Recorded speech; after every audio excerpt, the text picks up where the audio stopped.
Hey, it's Amy Walker. Welcome to the CEO Spot. Today we are talking about crowdfunding for startups with Dr. Letitia Wright. This is the place to be if you need cash to grow your business.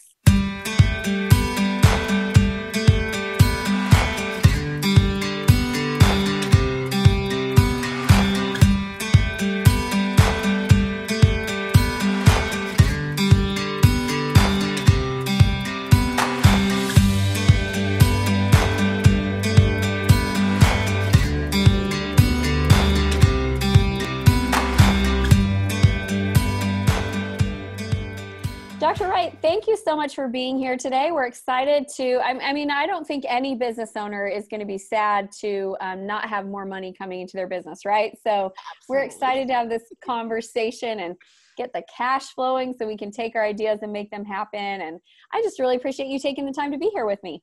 Well, thank you for having me. Crowdfunding is such a misunderstood concept that I'm really happy to have the opportunity to explain it to everybody and give them options to bringing in cash for their business and their companies, growing their companies. It's so important. And this is a great chance to explain it all. Awesome. Awesome. Well, and you always do such a great job with this as well, because, I think there is a lot of misconception around crowdfunding and people just think, throw up some lame GoFundMe page and take their own pictures that don't look that good. And why don't I have $1 million? This is really sad. So you have a great strategy there. Before we jump into the content of it, I want to make sure that we give you a great introduction. So I've known Dr. Wright for 5 years. About 5 years now. We've spoken at conferences together. We've had you on as guests before on our different shows. And so I'm definitely a fan. And Dr. Wright has been running Right Place Television, which is now in its 18th season. And she reaches over 6.5 million homes each week in Southern California on DirecTV, Channel 64. And then she also is on Dish On Demand and reaches over 60 million plus homes each week. She operates in the mainstream arenas as an international spokeswoman, and she's been a pioneer and an advocate for others to create impact through their business, through sharing their message. And one of the things that I love is she is an advocate for women in the international business space. And she's teaching, I feel like every time I saw you this year, Dr. Wright, you were in some new place. Like, where are you today? So she taught in Holland, she taught in Thailand. I'm pretty sure she taught everywhere. You were probably doing seminars in the airports. That's how much you were teaching people this year. That should be my new thing. Seminars in the airport. That's amazing. Yeah, that was that because I spend so much time in the airport. It's like, hey, monetize that. Right. Just take your pop-up banner. You don't have to check it. Take your pop-up banner. Just stand up. You got a lot of people there. Might as well. Who's on the layover? Here's our seminar while you're here. Units for you. So. Awesome. So let's talk. How did you get into crowdfunding? Because I know you've had a long history in media. You've had a long history with entrepreneurs. How did you? And crowdfunding is, I think, relatively new. Trying to get money for your business is probably a problem as old as time, but actually crowdfunding is a little bit new. How'd you get started in this arena? Well, I actually was a part of 2 crowdfunding projects for movies. And this was about 7 years ago now. And what it was is crowdfunding is done, the way you do crowdfunding originally was so close to how we are taught to fund movies independently that I did not get that they were crowdfunding. I just thought we were funding independent films. And because I'm on the fringes of Hollywood, I just thought, oh, my friends are asking me to help them fund this independent movie. And they were like, you're good with social media. And that was because I had a lot of Twitter followers. You're good with social media. Help us with, the social media part of funding this movie. So I was part of a team. One movie got $35,000, one movie got $55,000, and I was just doing my little part. I wasn't paying, I have to be honest, I wasn't paying close attention, and I didn't realize that they were crowdfunding. I just thought we were funding a movie, and I didn't really get it. Then I had a friend who had created a book that he wanted to crowdfund. And I got to see his process from beginning to end, because I was kind of brought in the middle of the crowdfunding the films. They had already started, they already had their plans going, and they just kind of brought me in and asked me to do this thing, and I just did it. So I got to watch a guy, Trell Robinson. He's known as Fave, F-A-V-E, on Twitter. He's still there on Twitter. And I got to see his process from beginning to end. And so I got to see this crowdfunding a book. And so his book is called A Pug Named Fender. He had a dog. This dog is named Fender. Now, this person I know, I met him on Twitter, but we also met in real life, and we're real life friends. I've spoken at his events. He was living in Houston at that time. And his dog, Fender, passed away. And so he's very talented. And as a tribute to Fender, he had created a comic strip that he had put online. And in the comic, Fender's gone, but in the comic, Fender lives on, and Fender has these adventures. Fender does hip hop. He meets all of these hip hop artists, and he has all these great adventures. And even one of my dogs got written into the comic, and Fender had all these great adventures. And so he wanted to put all the adventures together into a book, and he crowdfunded the book. So I got to see it from beginning to end. And watching this process, it clicked for me. This was very early in crowdfunding, and it clicked for me that this is back when money was tight. The recession was, full on. People couldn't find money for their projects. They couldn't go to the bank and get loans. It was just, money was tight. And it clicked for me. This was how entrepreneurs would be able to do pre-sales and to fund their ventures. I just watched him, and it just projected like a movie film. I just saw the whole thing of what crowdfunding was supposed to be. And I completely understood the concept. And so from there, I started looking for all of the information I could get. There were a few books out. I read those. It was hard, and it was conflicting, because people just said crowdfunding. And what I started to learn by digging in is that there were different kinds of crowdfunding, but when people talked about crowdfunding, they didn't distinguish between the different kinds of crowdfunding. So you seem to be getting conflicting information.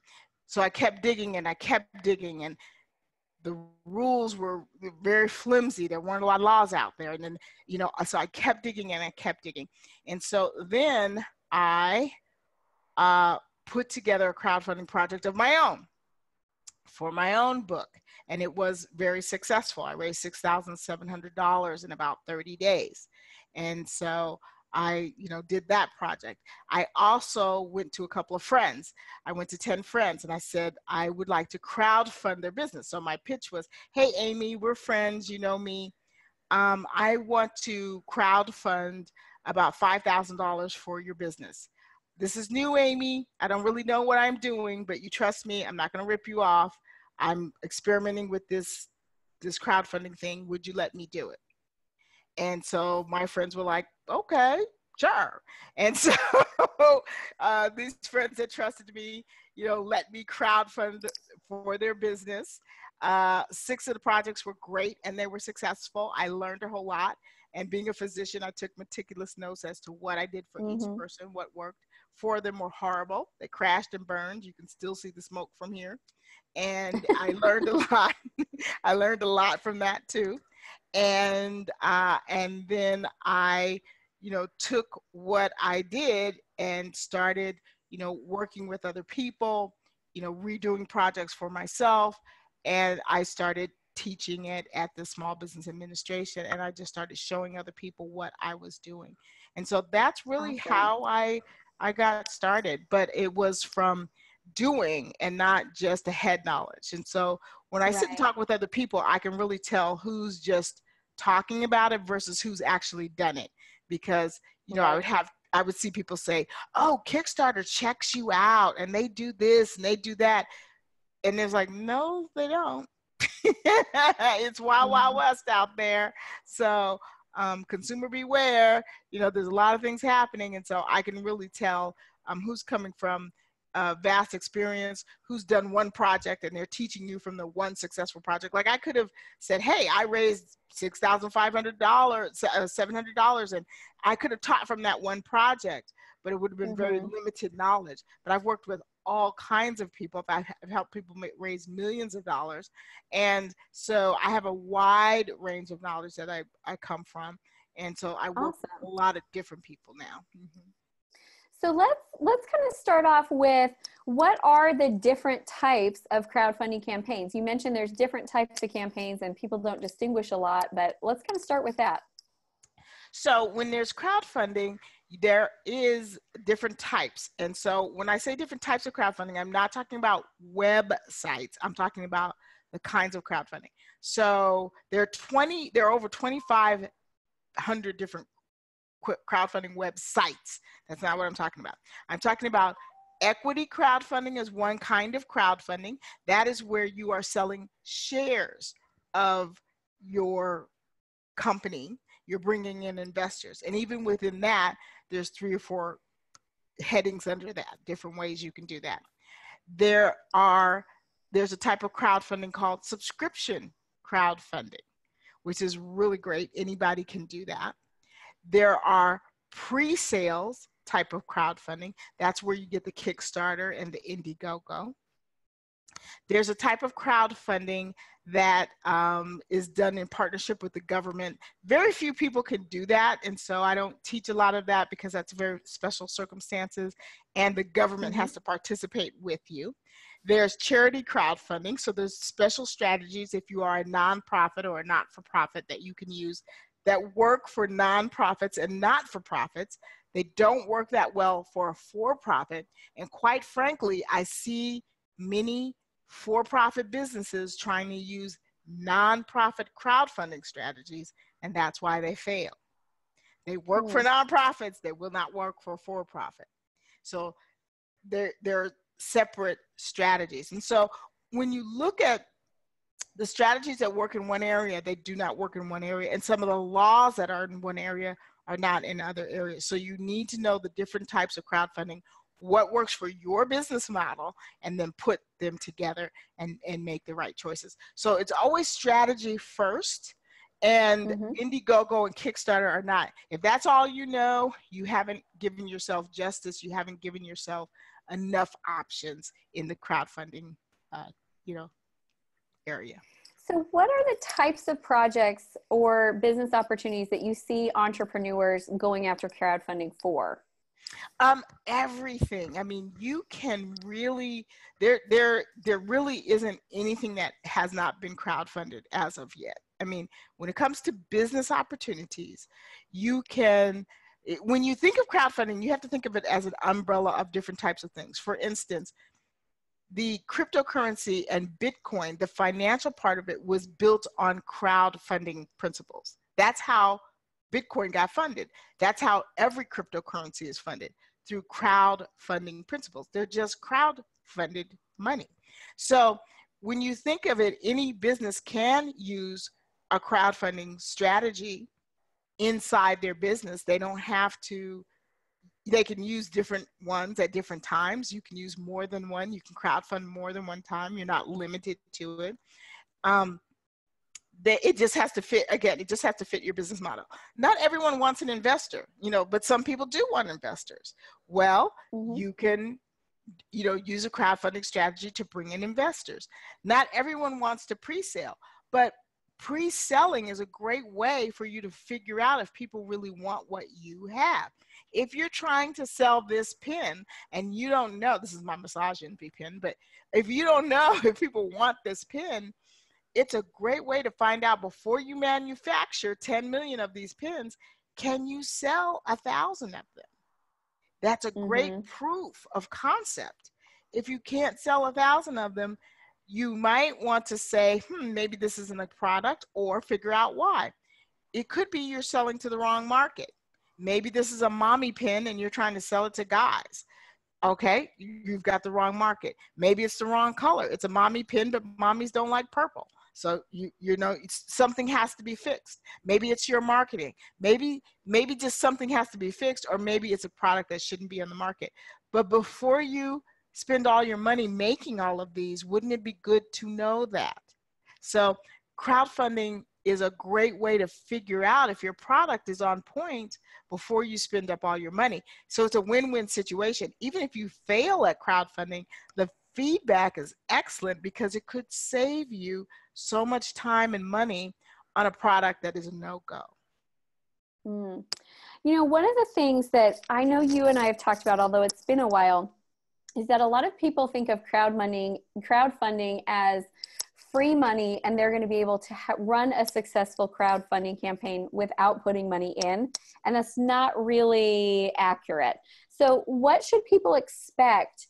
Like, I know my favorite crowdfunding that I've participated in, they had wonderful videos. They had beautiful pages. Like, they really told the story. The brand was developed, and you could tell that there had been a process that had taken them to that point before they launched the crowdfunding, because it looked like a professional marketing campaign. So but I'm not saying everybody needs to go that far, but what do you think that they need in order to start a crowdfunding campaign? What are some of the expenses they can anticipate? Yes, I totally agree with you. You do need to have money to crowdfund in business crowdfunding, because many times people say, well, they didn't have money and they made millions of dollars. They're usually pointing to a GoFundMe horrible accident where someone was almost dead or someone died, and so they raised a lot of money.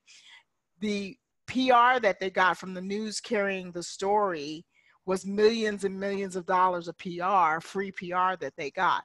So here's the thing. It is going to be a marketing campaign just like any other business. So whatever you can afford to put into that, just like your regular business, you would spend about 35% of that.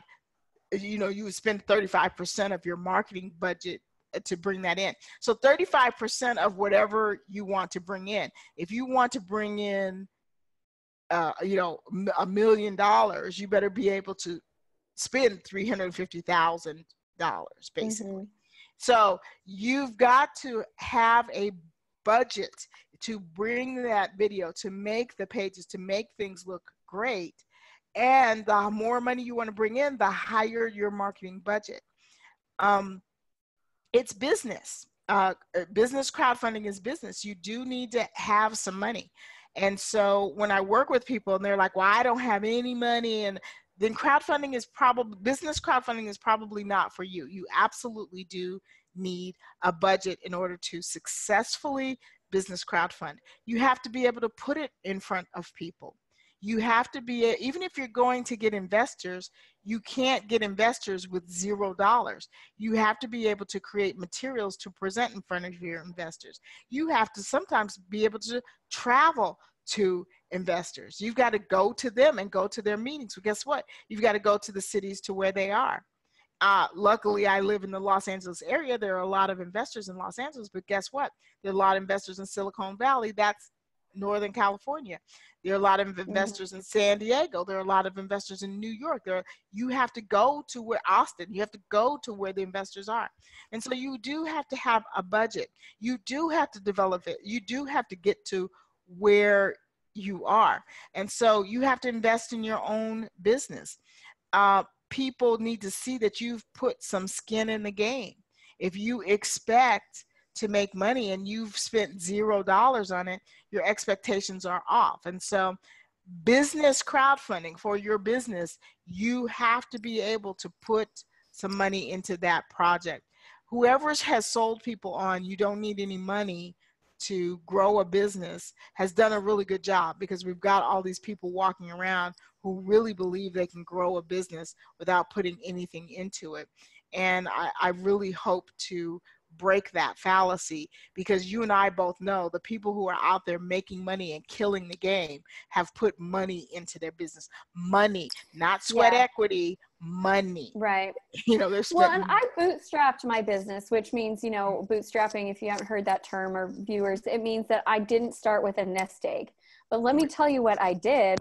I sold my butt off. Like every single month was selling, and a big percentage of what I was bringing in was going into the things that I needed to buy for my business, that I need to pay for. So my profit margin in the beginning, I mean, I really did not have, I was selling a lot, and I structured what I could sell in a way that it was high profit margins, high ticket price points.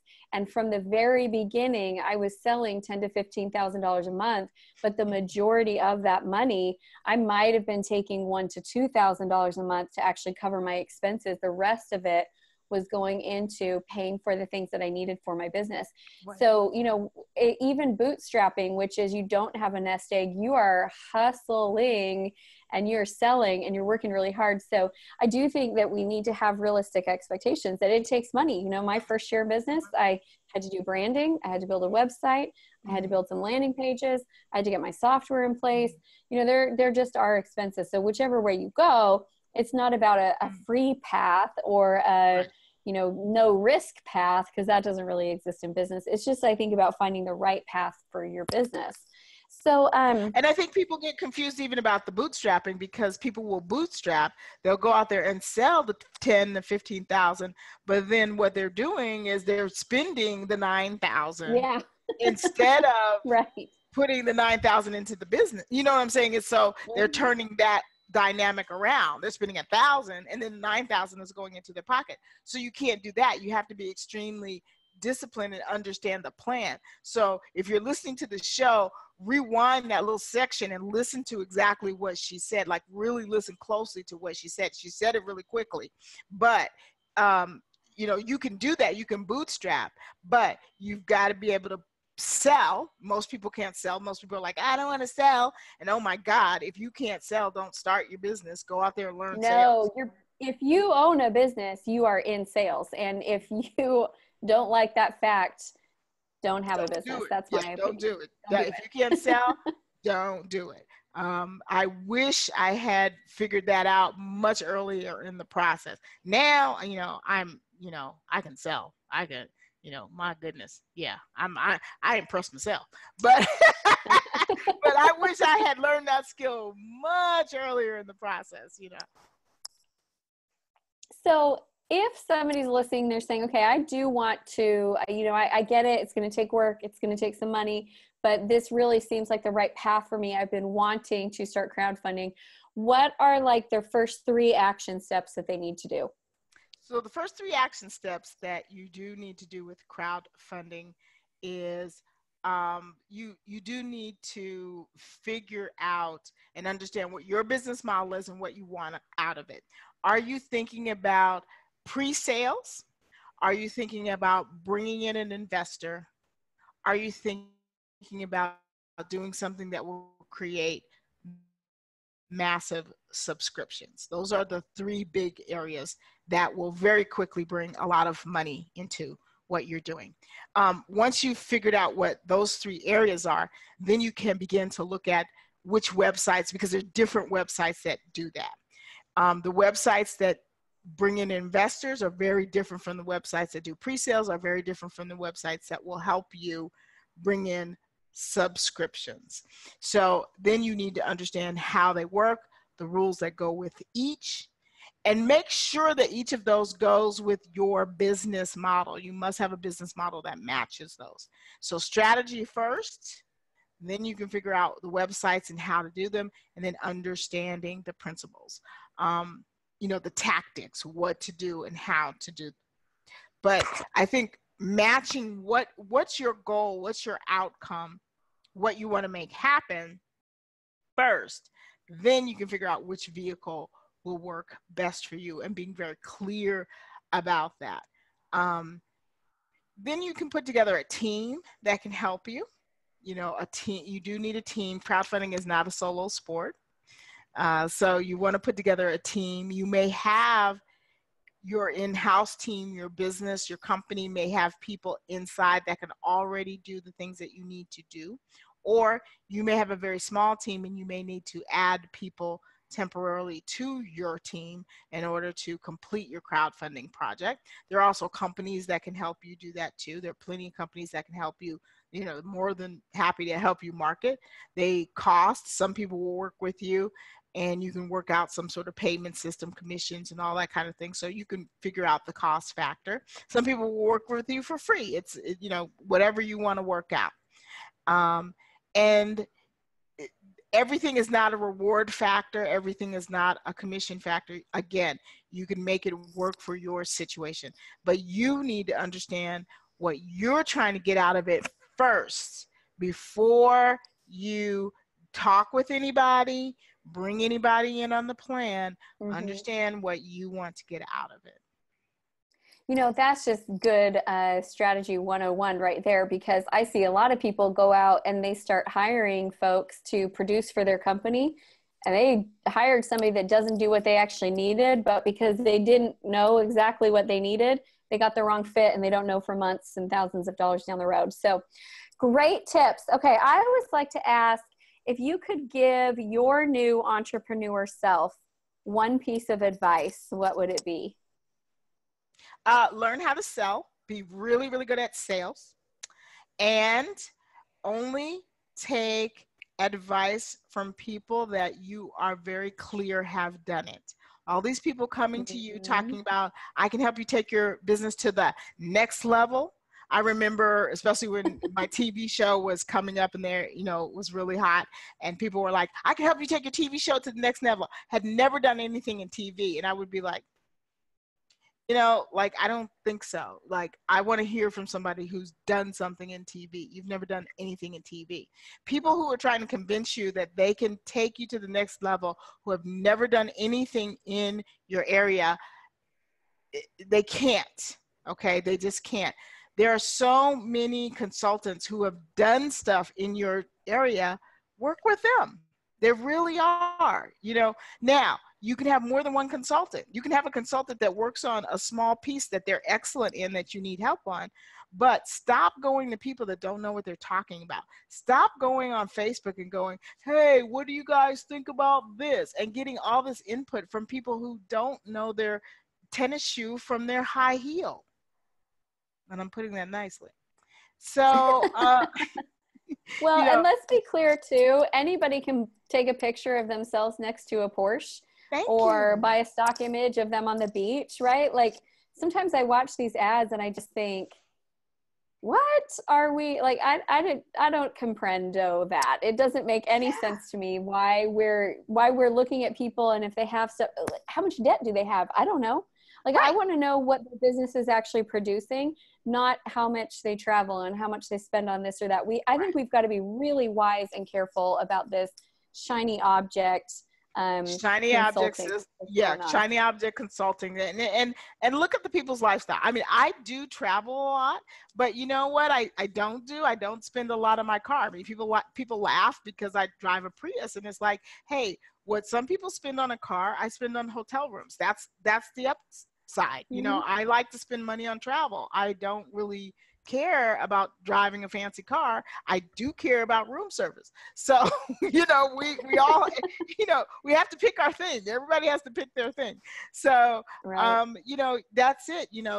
Anybody can, we can get an Airbnb house and we can all be like, hey, this is it, but you want someone who's gotten results in that area. So that's the big thing, is that really believing people who haven't gotten results and not being able to do sales, being really bad at sales for so many years, put me behind the 8 ball.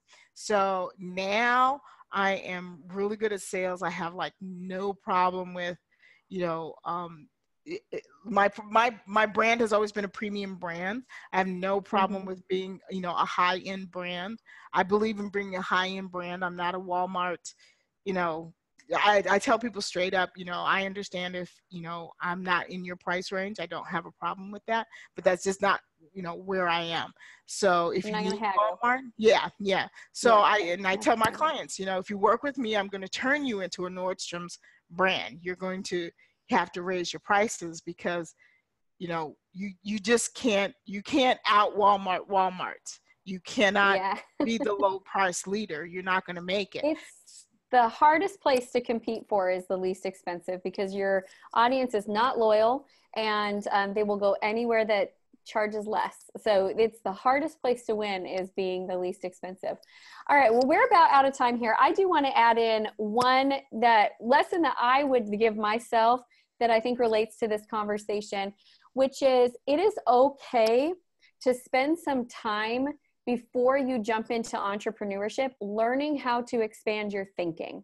I feel like sometimes I have entrepreneur telepathy, and this is one where I think some people watching this video wanted free money, and they might be feeling discouraged that it's actually a business to crowdfund, right?